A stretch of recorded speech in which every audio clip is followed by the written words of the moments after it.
খালামণি দীর্ঘদিন ফেসবুক প্ল্যাটফর্মে, টিকটক প্ল্যাটফর্মে এবং সোশ্যাল মিডিয়াতে কাজ করে, কিন্তু দুর্ভাগ্য খালামণির রূপে গুণে অনেক সুন্দর, তাই তার ভিডিও ভাইরাল হয় না। কেননা উনি যেভাবে ভিডিও তৈরি করে কোনোভাবে ভিডিও ভাইরাল হয় না।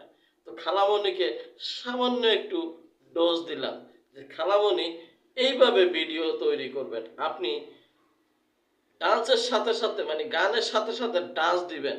কিভাবে ডান্স দিবেন? এমনে, বুঝছেন? তখনই দেখবেন আপনার ভিডিওর সাথে সাথে ভিউজ গড়াগড়ি খাবে। খালামণি তো কাজে কাজ, সেই কাজ করে ফেললো। ও মা, খালামণি দেখি আমাকে পার করে ফেলছে। আমি যতটুক না এই 10 বছরের অভিজ্ঞতা করছি, তার থেকে বেশি অভিজ্ঞতা আমার খালামণি করে ফেলেছে। কারণ এক ধাক্কায় সে মিলিয়ন ভিউজ নিয়ে আসছে। আমি কি এক ধাক্কা না, 1000 ধাক্কা দিলেও আমার ভিডিওতে এরকম ভিউজ আসবে না। তো আমি খালামণির বিগত কালের কিছু ভিডিও আপনাদেরকে দেখাচ্ছি, দেখেন।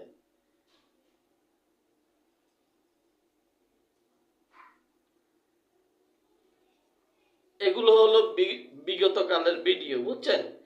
আর বর্তমানে এখন যে ভিডিও তৈরি করতেছে খালামণি, কিন্তু আগে আধুনিক ছিল না, এখন বর্তমানে আধুনিক, লেটেস্ট এবং ডিজিটাল তিনটাই হয়েছে।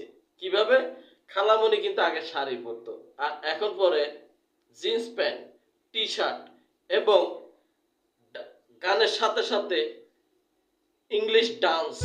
হ্যাঁ, এভাবে এভাবে ডান্স দিচ্ছে। তো ডান্স দেওয়ার কারণে ওনার কিন্তু মিলিয়ন মিলিয়ন ভিউজ হচ্ছে। তো বন্ধুরা, আমি ভিডিওটা কেন তৈরি করলাম?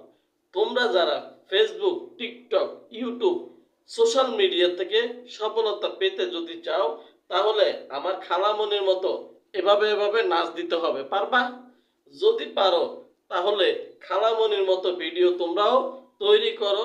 সোশ্যাল মিডিয়া থেকে খুব সহজে সফলতা অর্জন করতে পারবে। যদি খালামণির মতো একটা ধাক্কা দিতে পারো, 10টা অডিয়েন্স আসবে। একটা ধাক্কা দিলে 1 মিলিয়ন পরিবার আসবে। মনে রাখবে, এভাবে ভিডিও তৈরি করব, সফলতা অর্জন করো, এবং তুমি যত ডিজিটাল হতে পারবা, তোমার ততই কি ফেসবুকে সফলতা দ্রুতভাবে আসবে। মনে রাখবে, যদি তুমি চুপটি করে বসে থাকো এবং তোমার ভিডিওতে ভিউজ আসবে না, তুমি যতই